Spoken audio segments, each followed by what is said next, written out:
We know 19 hotshots were killed with just one lone survivor, and you heard from him briefly in that prayer. But on this 10-year mark, Brendan McDonough sat down with our Katie Rammel to look back at the past decade in his fight today. Every mirror you look in, there you are. Like, you can go wherever you want, and what's in your head doesn't leave. We are back in the town Brendan McDonough admits for many years he wanted to run away from.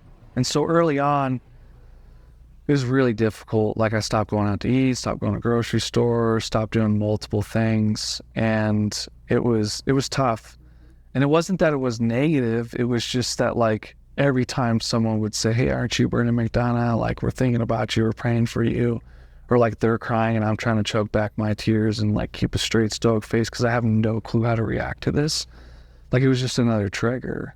Just 21 at that time, he faced depression, PTSD, thoughts of suicide. Now he's fighting for this place, a decade later of reflection. How do you look back on these, like, past 10 years? Chunks. Yeah.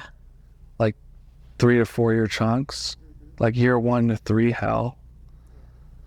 Like 4, bearable, but still suffering. 4, 5, 6, pretty tough, you know?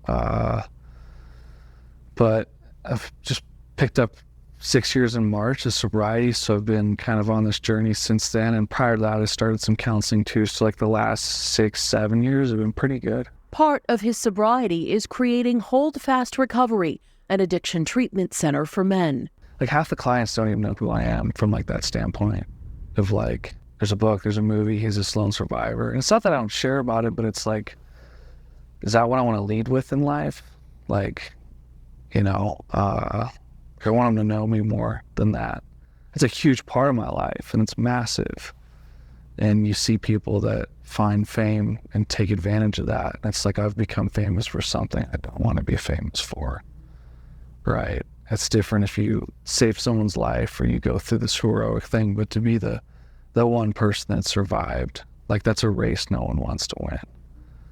Like, you don't even want to start that marathon. And so for me, that's been important through this entire decade, is like humility. You know, like, my actions impact more than just myself. Their legacy, you know, their children, when they grow old enough and they can comprehend, like, did Brennan waste his life or did he spend it worth living? That's a lot. Yeah, that is a lot. I don't take that pressure, but I'm aware of that. Yeah. Like, it's not my job to please everyone.